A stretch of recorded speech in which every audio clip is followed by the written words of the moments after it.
People fail to understand how many of these people are working, but how hard it is. So you guys recently posted about a guest of Matthew's Hope that works full-time at Walmart, was just promoted, but he still lives in a camp in the woods. He got what most would consider a significant raise recently. They just can't simply put the funding together. He recently shared a video of the actual camp where this individual lives. It was filmed on a nice sunny day. Those tents are not really meant to withstand all of that rain, all of the wind and stuff that we're going through. He rides his bike every day, 4 miles, whether it's raining, whether it's 95 degrees outside, and then he has to go home and figure out, is his bed wet? Is he able to go home and rest to start the next day? Is he going to have clean clothes for tomorrow? The cards are stacked against him. There needs to be a better way for these people to have an opportunity to get off the streets. Mm-hmm. One way that we offer is through our transitional housing. However, we've only got 15 of those right now. We could easily do 100, but we don't have the funding for that. But I can tell you that if we had the funding, I can assure you we would get a lot more of these people off the streets faster than anything that's currently being done. Hi everyone, Tracy Lewis with We Are Winter Garden, and we are joined with Pastor Scott, who is the founder and CEO of Matthew's Hope, as well as Shelley Bradford, who is the president and executive director of Matthew's Hope. Welcome to episode 51 of Straight Talk, No BS with Matthew's Hope, where we would be talking about how a full-time job often is not enough to prevent someone from becoming homeless or to help somebody get out of homelessness. A recent Washington Post article examined a situation that is becoming more and more common in America, a person that works a full-time job but still can't afford stable housing. Some individuals they interviewed are making more than $20 an hour while living in a car or in the woods, but increases in the cost of living have greatly outpaced increases in wages, creating a hurdle that is nearly impossible for many to overcome. Now, many people assume that anyone that is homeless must be unemployed, but that's not always the case. It's very often not the case. A lot of these folks are working jobs under the table because they're working jobs that nobody else wants. Mm-hmm. They're working overnights. They're doing a lot of cleaning jobs, what have you. And quite honestly, the reason they're getting hired is because nobody else wants the job. The other side of the coin is that there are people that are getting what most would consider in our area to be a fair wage because of especially rents being so high and the requirement of the deposits. They can't put the money together. It's actually cheaper here to own a home than it is to rent. The problem is you're spending all the money on rent, so you can't put the money together for your your down payments and what have you for the housing. Mm-hmm. And it's a double-edged sword. So you guys recently posted about a guest of Matthew's Hope that works full-time at Walmart, was just promoted, but he still lives in a camp in the woods. Can you guys elaborate on this story? Yeah, it's been a guest of ours for a while. We know when he got the job, he got what most would consider a significant raise recently. And the reality of it is because of his day-to-day living. A lot of people don't consider that most of these folks don't go into the local Aldi's to shop, okay, because they've got nowhere to preserve that food, no way to keep it refrigerated, no way to store it, what have you. So they're eating food that whatever they get from the local Dollar General or from a 7-Eleven, what have you. So that's more expensive on top of the fact that food has gotten more expensive anyhow. Then you throw on the fact that, just about everything they do is being put together. They just can't simply put the funding together. And because he's been homeless for a period of time, he doesn't have really any credit to speak of. Mm-hmm. So he has no history of income. He has no savings to speak of because it's costing everything he has just to put him in a hotel now and then is what he tries to do. Outside of living in the woods, and he has the cards are stacked against him. Mm-hmm. There needs to be a better way for these people to have an opportunity to get off the streets. Mm-hmm. One way that we offer is through our transitional housing. However, we've only got 15 of those right now. We could easily do 100, but we don't have the funding for that. But I can tell you that if we had the funding, I can assure you we would get a lot more of these people off the streets faster than anything that's currently being done. Mm-hmm. Through you guys' program. So, Scott, you recently shared a video of the actual camp where this individual lives. And for those watching on YouTube, you can see it now. But for those of you just listening, can you describe, Scott, what that camp looks like? Here's what's interesting is, we just posted that and it's getting a strong reaction. Most people are very interested because they talk about homeless camps, but they really don't know what that means. Mm-hmm. And what a lot of them said, it kind of looks like a neighborhood. Right. And that's kind of what they look like. In fact, most camps are in pretty decent shape and pretty well organized. Some are terrible. I'll be the first to tell you, I've walked into camps that are just absolutely terrible. The flip side of that is if you have no way to get rid of your waste, then that's going to accumulate. And that's kind of what happens. And out of sight, out of mind until someone discovers them. But as a general statement, normally there is someone who operates as almost like the mayor. Okay. They keep things in order in that camp. And then those camps will be sectioned off into sub-neighborhoods, if you will. So if you have a group of folks that drink, they're going to be in one section. If you have a section of a group of people that do drugs, they're going to have their little section. You're going to have those folks that are Christians and are trying to hold true to their faith. They're going to have their section. So they segregate themselves for the purpose of joint survival. So they share in a lot of things, but they also recognize that they're different from each other and they feel more comfortable being in those groups. Mm-hmm. And so it actually works pretty well, so that every time a camp gets scattered, that hierarchy is lost and it has to start over again. Wow. You can imagine if here in Winter Garden or Orange County that the leadership changed every few days. Okay, it'd be chaos. Right. And we've created further chaos in already a chaotic situation. Right. So for those of you who are listening but want to see the video, go to YouTube, go to the Facebook, go to the Instagram. But those of you just listening to the podcast, Shelley, can you explain to them what these camps look like if they were to just walk through? What are they seeing? Okay, so the video that you would see, it was filmed on a nice sunny day. But if you think about right now especially in Orange County, I think really all of Central Florida, we're getting torrential downpours. So those camps, those tents are not really meant to withstand all of that rain, all of the wind and stuff that we're going through. But on a normal, for a lack of a better word, for the homeless camps, on a normal basis, think of it, Scott said it's kind of like a hierarchy. Think of it like an HOA, because there's one person that makes sure that people stay clean, that people stay, clean's really the right word, clean up after themselves. Sure. Make sure that they stay hidden as best as possible. Mm-hmm. You're going to see tarps, you're going to see, all this stuff to protect them from the elements. Mm-hmm. And I think what most people, if they look at it, will be a little surprised is you literally see walking paths that don't look like a trail. They look like a path as you would see going up to someone's home. Yeah. Because with people, I get a lot of grief at times because I say homeless, and people, the latest word now is unhoused. Yeah.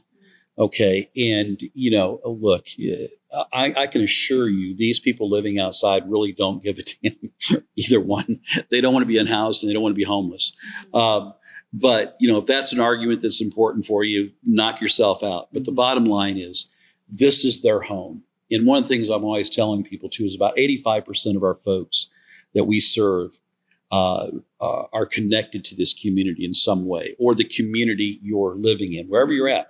I guarantee you about 85% of those folks went to school, had a business, owned a home, had family in that area. Mm-hmm. They will continuously migrate back to their area because that is home. Right. And so what you see is that when a camp is taken out, normally within days, if not weeks, someone else will come into that camp. So you basically are playing Russian roulette or musical chairs with the homeless and doing this. But each time it throws it back into chaos. But when you see a stabilized camp, typically you'll see that there's a trash area. Mm-hmm. You'll see a compost area. They're normally pretty well thought out. Because keep in mind, I used to say nobody was born homeless. That's not true. It's not true anymore. Right. But, we see children being born homeless every day. But the general statement and thought is that these folks had a life of some kind before this. And so they understand hierarchy and structure to a certain extent. And until they get to the point where they're so beaten up that they've given up, I hear all the time, well, they chose to live that way. I never, during my time in being homeless and doing this for 20 years, I've never met anyone who chose to be homeless. I have met people who have chosen to remain homeless because they're just beaten down. We made it so hard to get out of homelessness. They've just, quite honestly, given up. And lately, that's being shown in the number of suicides we're seeing. Mm-hmm. People are just, or the comments we're hearing more and more through our mental health teams is people saying, I'm just waiting to die. Why isn't it just over yet? Yeah. So for the guests that live in the camp in the woods and works full-time at Walmart, what are some of the day-to-day challenges that he faces? Well, being presentable to go to work. Okay. Showered. I mean, even though we have shower opportunities throughout the week, I mean, if they're going to work every day, I don't know about the average person. Me personally, I can't even start my day without a shower. I won't wake up. Right. Yeah. So, I mean, I am that guy who showers every day, sometimes twice. Like I said, maybe I'm trying to make up for when I couldn't shower. But here's the thing. Now, imagine we're at work, any of us, and we were to come home and someone left a window open in our house. Mm-hmm. And the rain poured in, and it made a mess. We had to clean it up. Now imagine coming home and someone took your roof off, and it's been pouring on the few documents that you need, your birth certificate, your social security, your medication is ruined, your clothes have been ruined. It's covered in mud. Sometimes it's slid down the road a ways, and then by that time, maybe if there was some food involved, the raccoons came out and ate on it. I mean, there's all kinds of things that happen. And I think the basic everyday person really doesn't think about it. I mean, it's been pouring for weeks right now in Florida. We're cozy on the couch. Yeah. And my biggest concern sometimes is my pool's about to overflow. I need to go out there and drain some of it because it won't clean properly if I don't. But and his at the bed same is time, overflowing. Yeah. Right. Yeah. And so you think, well, if my pool is overflowing, that means it's gained about 4 inches. If I'm outside, then what's that going to look like when, again, it pours out on everything we have? So, Scott, you did a great job describing what his home is like, but how does he get to work, Shelley? He rides his bike every day in sometimes 95-degree heat, 4 miles. And so if he's riding his bike, whether it's raining, whether it's 95 degrees outside, and then he has to go home and figure out, is his bed wet? Is he able to go home and rest to start the next day? Is he going to have clean clothes for tomorrow? Mm-hmm. And often he's riding home at night in a storm. Through all these things. In the dark. Yeah. Which is unsafe. And in Florida, especially recently, it rains all afternoon and into the night. Right. Yes. I mean, all of us have been caught in a rainstorm, had to walk back into work. Mm-hmm. Typically we're in a position that we can sit there and go, hey guys, I need to run home. Right. And I'm going to put something dry on or whatever. Dry and clean.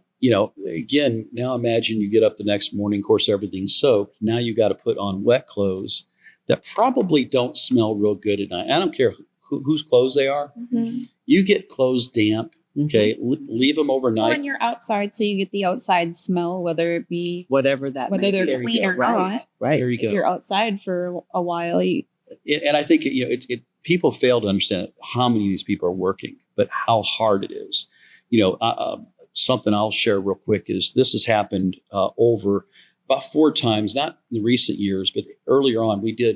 I had 4 different women that had gone to school for nursing, had a nursing degree, because they were working at a convenience store just to keep their a roof over their kids' head. They couldn't put enough money together to get a license, which is only a few $100s, if I recall. And we were able to get that license for them and put them to work. And of course, everybody knows what nurses are making now. Right. Okay. But that's an example of how you can get stuck even with the best situation. If you don't have a support team, whether it be Matthew's Hope or family, lifting your arms up in the middle of the storm. Right. Mm-hmm. So one individual that was interviewed for the article described the measures they took to keep up appearances at their job. stashing their stuff in storage, showering at gyms, washing clothes at truck stops, and even buying movie tickets so they could rest in the dark, air-conditioned room for just a few hours at a time. They felt it was imperative that their employer not know about their homelessness for fear or discriminated against or losing their job even. How does Matthew's Hope and the services you guys provide help your guests overcome some of these challenges? Well, one thing we've talked about a lot is we provide haircutting, we provide laundry service, we provide, manicures. We try to do the best that we can to hide them in plain sight. As then we try to take it as far as we can to help them succeed outside of Matthew's Hope. It gets tricky sometimes. I mean, something the gentleman that we're speaking about, allowed us to take his picture and post it. His employer saw it. He was called in, and we were kind of in a panic because even though he said it was okay to post, there wasn't much thought to that. The good news is the employer said, "What can I do to help?" Oh, good. We have seen other cases where guests have had to go to an employer and say, "Hey, I have to do this, this, and this because I'm trying to get out of homelessness." Mm-hmm. To suddenly find themselves getting their hours cut back and all of a sudden being considered that you're not good enough. Well, they were good enough before you knew. Right. Okay. Now they're just trying to find a reason to fire you. Right. Yeah. Right. Yeah. And it's just, cut back hours. And again, what a lot of people don't realize also is how many, at least in the state of Florida, and I assume this is happening throughout the country, are not working full time. Mm-hmm. Because that way these larger corporations do not have to pay benefits. Mm-hmm. So they max out, I believe, at 30 something. What's that? Are you talking about employees? No. When they max out as far as how many hours they can get before Yes, 32. 32 hours. Okay. Again, 32 hours, even at $20 an hour. Right. If you do the math, Mm-hmm. you aren't going to get very far very fast. Right. And a lot of these folks, they're singles, but even as couples, they're having a hard time because here's the other thing. Usually one works so the other one stays with their few belongings so they don't come to. So either the police don't take them away or somebody else steals from them. Right. So you got to keep that in mind as well. Shelley, isn't it ironic that so many people say, well, why don't they just get a job? But a lot of these people do have a job, but then they have to hide that they're homeless from their employer. How does that affect them? Well, the sad thing is it's a mindset. It's a mindset from people who just don't experience this. Because now they're going to think less of you, even though you're a really good worker.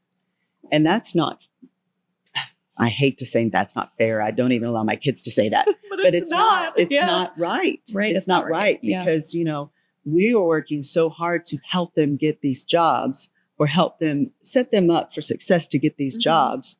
And then you find out that their employer, has called them in or, that's humiliating. Right. Well, here's something else that happens too that a lot of people don't consider is their wages are being garnished for either some type of debt, past child support. We've seen this happen where they swoop in and take almost all the paycheck. Right. Now, some people are saying, well, they made their bed, now they can lay in it. Okay, fair enough. But you can't have it both ways. Mm-hmm. Why is he not working? Well, he is working, but all the money is going because he got to take care of this first. Right. We don't seem to be able to find any middle ground in this country anymore. You got to swing all the way to the right or all the way to the left. Yeah. We don't find middle ground to sit there and go, but what makes sense? How can we make it to where this individual can start to get on their feet and yet take care of their responsibilities? Because my experience has been, especially with men that have left families with children for whatever reason, Right. They feel responsible and they feel humiliated that they're not doing more. And they're not necessarily running away from paying. They just can't figure out how to stay alive and pay. Right.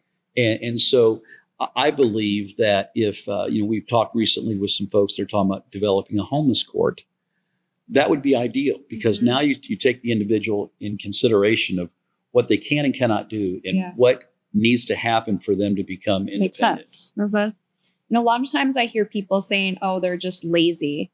Are they? Not always. And sometimes. Well, sure, sometimes. But I don't even say, not often. So with the gentleman that you guys are speaking about, I feel he has more dedication than I do to be sleeping all night in Florida with rain and heat, getting up and going to work not showering, probably not being able to brush your teeth, or if he did find a bottle of water or whatnot, and then going to work and doing it all over again the next day. I feel like that's a lot of work. That's a lot more than I Yeah. feel what I would do. When we have several people right now that are working, but they can't get the time to get over to Matthew's Hope. Mhm. And we're stretched on our resources, time, talents, and treasures. I don't have a staff that can stay in the evening so people can take showers in the evening. But we're trying to do everything we can to be as accommodating as possible. But there's only so much time and money to do things. And I think that if the general population could get their heads around this a little bit more, of what's actually happening, not what they believe is happening because they once went. My favorite is, I've been to a camp before. That's the same people who go, back in 1920, yes, I did this and it's not going to work now. Okay, just shut up. Okay. And if you're friends to that, shut up. Okay. I mean, get over it. Let's look at the reality of it here is whether somebody brought this on themselves or not, does it really matter? Right. We all sometimes make stupid choices. Sure. We just didn't follow. Some of us didn't have to pay as dearly for them. Yes. Okay. But we sit there and go, okay, my question is when someone says, I go, and what's your point? You don't get to eat because you didn't try hard enough. I think we need to step back and realize that this is a true struggle. And I'm not saying we give people a free pass. If anybody understands Matthew's Hope, they know we're a working program. Yes. Our guests in the past have talked about it. They don't get a lot of room to screw up. We give a lot of opportunity. We show a lot of grace, but they got to work the program, because we realize that I call this a catch and release program. Once we release them back out into the wild, so to speak, they're not going to have the grace that we can give them now. Right. So we're looking for every teaching opportunity and every opportunity for them some of it is just basic social skills again, to be able to look somebody in the eye, because some of these people are so humiliated, they can't look someone in the eye. Yeah. Some of these women have been beaten down so severely, physically and mentally, that they can't make eye contact. And we got to help them overcome that. Right. What are some of the overlooked costs of being homeless? I mean, we talked earlier off, the mic about how a lot of times people have to pay to charge their phones. That's a big one where you and I just take that for granted. We can plug it in at our desk or plug it in at home. So, Shelley, what do you mean when you say they have to pay to charge their phone?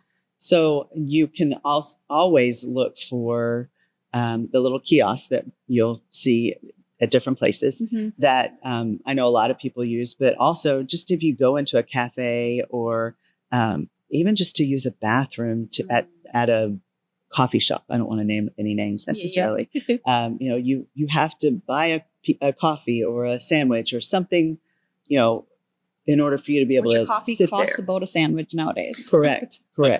And then, another cost is, sitting in your car at night, trying to keep it cool, and then you've got to fill up the gas. Right. And a lot of times around here, people actually get out on the turnpike because their best chance of catching sleep without being harassed is going to be at a rest stop. Yes. So they're paying a toll to get on and get on and off, right?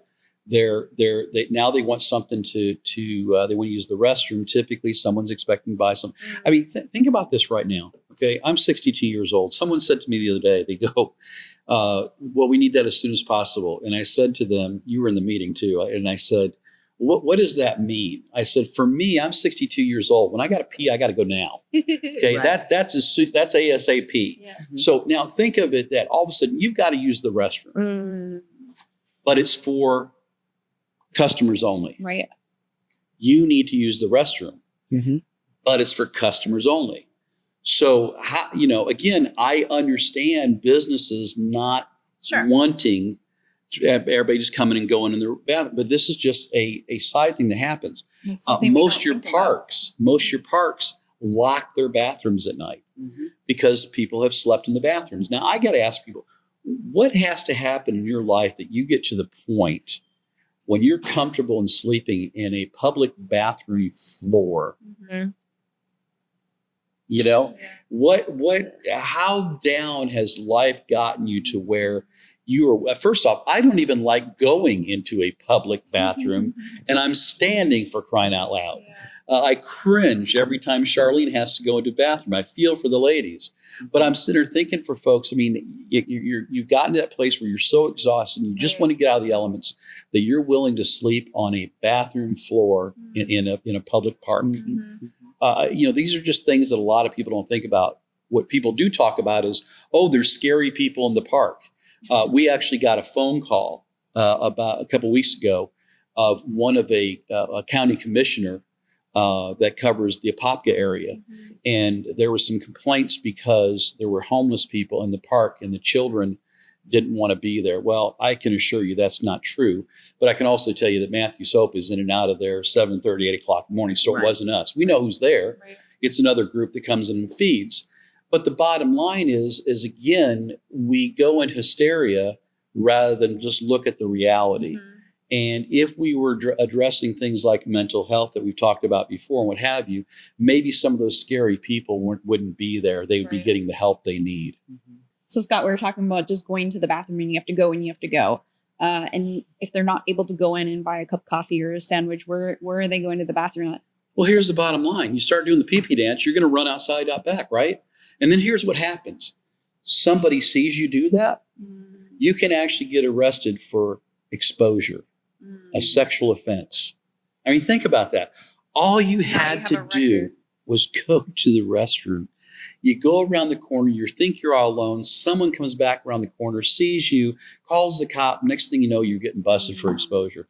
If people don't believe this happens, look, if people can get arrested for improper use of a shopping cart. Yes. Okay. Right. I mean, think of some of the crazy things people deal with. The first time I heard that, I thought, what the hell? They beat somebody's skull in with a shopping cart? I'm trying to figure out how you lift that thing and do that. And then you heard who it was. And then I found it was a 72-year-old man pushing his oxygen tank around because he found a cart and it was easier for him to push the oxygen that my medical team helped him get. And they arrest him. Okay. And he goes to jail for that. I mean, it's crazy. Again, there's ways that this could be dealt with, but we choose not to. Why couldn't we make more I mean, we're one of the few countries that you don't see public restrooms for different places. Right. Okay, some charge, some don't, but they're there. Right. We don't see that. We don't see that. And then we're surprised when somebody actually uses the restroom in some place behind a bush or a tree or something, and we act shocked by that. Yeah. And Shelley, they don't have refrigerators. So what do they do for food? They can't go to Costco and get bulk and save money. So what are they doing? A lot of food? The single serve stuff, which is a lot more expensive. A lot more expensive. A lot, they eat it and then they throw it away. So, and then there's more waste. Where does the waste go? Because they're just carrying it in their backpacks. But that's all that they can do. It's a double-edged sword. You and I can go and buy in bulk and put it save in our money nice for big pantry. Save money for our family, and they cannot. Wow. We will actually have people that have taken issue. Well, the two latest that I think is funny, not funny. I don't know if that's the right word. Astonishing, funny, not ha-ha. I don't know. One is that we're destroying the environment by giving out bottled water. Yeah. And I shared with this person, I've lived in Florida my whole life. I'm very conscious about plastic bottles near the water. At the same time, we're just trying to keep people healthy and alive. Right. But you do have a double-edged sword. As Shelley was saying, we prefer a pop top because otherwise you need a can opener. And they eat what they have, and then they have trash. So trash builds up. We give out a lot of trash bags, and a lot of people are better at cleaning up than others. But there is a cost involved in that. And the interesting thing is when I've gotten people that have gotten upset with me personally or with Matthew Soap, because we asked for the smaller size, the single serve. Okay. And the reason we're asking for the single serve is exactly that reason. These people are living out of a backpack. Most of that stuff has been pre-cooked. So even though they can't warm it up, it's not going to make them sick to eat. Okay. We ask for travel size hygiene for 3 reasons. One, it has no street value. They're not going to trade it for something. It's worth $1, $1.50. Okay. Number 2, it easily fits in the backpack. And third, the most important reason is there's only enough to last anywhere from 4 to 6 days. So they need to come back week after week. And that's how we build the relationship with them Nice. to actually try to see if we can move them forward towards that life of independence and self-sustainability. Right. So with the bottled waters, I know a lot of people have asked, why don't you just give them like reusable tumblers? Where are they going to? And I don't mean to laugh, and don't be insulted if you heard me laugh or saw me just laugh. Where are they going to fill them up? Mm-hmm. Okay. I had someone say to us that we needed to give 5-gallon jugs away. Have you ever picked up a 5-gallon jug of anything? To carry it around. Okay. From my car. Even to a the gallon inside. jug. Yeah. Okay. And when you're supposed to drink, 8 to 10 8-ounce glasses a day, is that about Half right? your body weight in ounces. Oh, okay. A day. How exactly are you going to do that? I mean, would I like to see a better way? Yeah. I mean, one of our community partners. Our county commissioners, Commissioner Wilson, actually tried to present to the county about having drinking stations, Okay. water stations for Right. people, and it didn't get any traction. But she tried. Yeah. There's been people that there's areas around the country where they've done cooling stations, and it's somebody can go in when it's we've had temperatures this year well into the hundreds. Oh yeah. And it takes a lot out of you when you're in that 24/7, and people don't realize when you dehydrate how hard that is on your organs. Mm-hmm. And if you have any kind of health And your issues, mental thinking. Even. well, what happens is as you dehydrate, you can't think properly. Now, when somebody approaches you, you are probably going to come across less than gracious. That's not because you're homeless. That's because you're dehydrated. Right. But we blame it on because they're homeless. Right. So, right. but those are things that the homeless have to deal with every day. I mean, every day is a challenge. Right. And, though I don't like seeing, I personally have tried to take my life, and I'm thankful that it didn't work out. And though I don't like seeing people taking their lives, I understand how they got there. They're just tired. Right. And unfortunately, when you were constantly, we have some people in our community that I call them the pretty people. They certainly don't just support something like Matthew's Hope, but if they spend as much time trying to help as they do complaining to the police department, complaining to the local commissioners, the mayor, the city manager, we'd probably have this mess cleaned up. Mm-hmm. Definitely. So reusable tumblers or bottles reusable, it sounds like a good idea, but what other reasons besides filling it up could be an issue? Well, I mean, you have to carry it everywhere you go. And again, they don't have a home to store this stuff. And then where are they going to wash it? And then you think about, after a while, it's going to get moldy. And then that's more health issues and more problems that who's equipped to deal with. Well, I would challenge people one step further. How about each of you listening or watching, take a bottle of water. I want you to drink out of it one time. And I'm going to ask you to fill it back up, and you don't have to carry it all day. Just leave it by your sink. Okay. And then come back the next day and drink that same bottle of water, put it right back by your sink. Okay. Now you're inside, right? Your temperature controlled. Watch what happens with that bottle of water, and you haven't even been outside. Okay. But you know what? Again, people don't think about that. Something else we didn't touch on, I think we should, is, when we were talking about these people trying to go to work and trying to be presentable, one thing we failed to touch on is mosquitoes and fire ants. Okay. Or sand fleas, which I can tell you that on our campus over on the coast in Brevard, people's legs are ate up with sand fleas. I mean, it's crazy. They look like holy cow. I mean, it's crazy. But, often something as simple as the sand fleas, the red ants, the mosquitoes all create health issues for a lot of different reasons. But a lot of times what happens is simply because they scratch those things open. And now they're exposed to that damp, bacteria-filled air that we live in. And next thing you know, they've got a nasty infection. They don't have soap in a sink to wash up. They don't have wash. They don't have Band-Aid. repellent.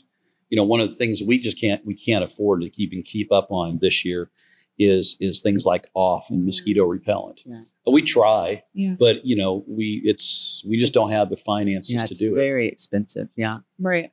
Over on the coast, we've actually found stuff, but again, we just don't have the money to be able to supply it. Is there is stuff they can put on their legs that the sand fleas don't like, Okay. but you got to be able to have the funds to do it. We simply don't. Right. But now imagine going to work, right? And your arms, or sometimes your face even, Yeah. are all bit up. Now you look like you're a drug addict sometimes, because that's what people automatically assume. Right. Oh, Right. they got sores on their face, what have you. They must. And no, they simply didn't have the option of sitting here. Hey, I got bit. I think I'm going to go inside. Yeah. Okay. Right. I got bit, and hopefully, and they'll create a little fire maybe and sit close enough to it that they hope the bugs don't land on them. Yeah. So for all the employers that are listening, what would you say to them? Because Take a chance. some of them may or may not have a homeless person working in their establishment, or maybe, like you said, take Take a chance. Have some compassion. Think about what are you going to do? How are you going to help this person move forward? And not everybody has our heart, and I understand that. But in the same sense, you do hear people all the time say, well, I know McDonald's is hiring. I know so-and-so is hiring. But McDonald's doesn't always want to hire somebody that's homeless. Take that chance, because some homeless people are really hard workers. And maybe be empathetic to the chance that, let's say it's one of the areas that we serve, that you might work their hours around so they have a chance to come into Matthew's Hope and get their services on an early Tuesday or Thursday morning, and then go on to work after that. They've had a shower. They come in with fresh clothing. There's ways to make this work. And, I've lived in corporate America for over 20 years. I've been in ministry for over 20 years. If you want to make something work, you can make it work. But you got to want to make it work. Right. We can do almost anything. It's the lack of desire and the lack of empathy is why we don't. Yeah. Wow. Thank you, everyone, for watching and listening. Keep the questions coming, and subscribe, and share so we can reach more people.